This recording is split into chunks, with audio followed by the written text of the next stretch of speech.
Kalian tahu nggak? NIK akan gantiin NPWP loh. Jadi semua penduduk langsung otomatis jadi wajib pajak. Tapi katanya sih nggak semuanya harus bayar pajak.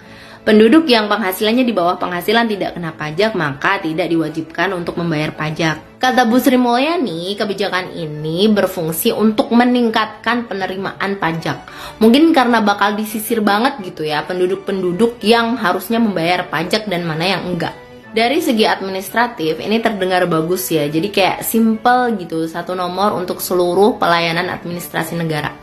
Tapi, ngomong-ngomong soal pajak, kalian tahu nggak kalau negara-negara maju itu pajak penghasilannya gede banget loh. Bahkan pajak penghasilan maksimal bisa lebih dari 50%. Itu kayak yang terjadi di Swedia dan Jepang. Jadi emang gitu sih negara-negara dengan sistem ekonomi kapitalisme. Pendapatan tertinggi negaranya adalah dari pajak. Kalau kita lihat di Indonesia, di APBN 2020, pendapatan dari perpajakannya mencapai lebih dari 80%. Itu pun masih harus ditutupi dengan utang karena nggak sebanding pendapatan dan pembelanjaan negara.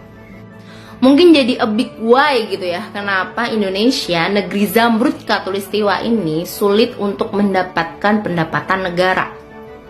Menurut penuturan salah seorang pejabat Kementerian BUMN, memang tambang di Indonesia ini masih dikuasai swasta dan asing.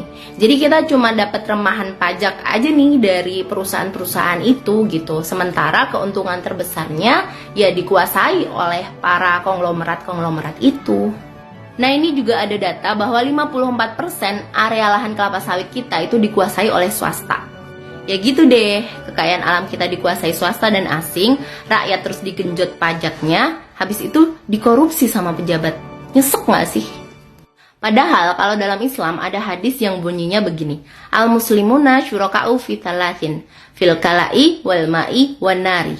Kaum muslimin itu berserikat dalam 3 perkara, padang rumput, air, dan api. Jadi kekayaan alam seperti padang rumput, hutan, sumber mata air, dan juga sumber energi adalah milik umat yang harusnya dikelola negara dan keuntungannya dikembalikan lagi untuk kepentingan masyarakat. Ada hadis lain yang mengisahkan bahwa Rasulullah pernah memberikan tambang garam kepada seorang sahabat, lalu dikoreksi oleh sahabat lain bahwa tambang garam tersebut jumlahnya banyak seperti air yang mengalir. Maka Rasulullah kemudian menarik lagi tambang garam tersebut.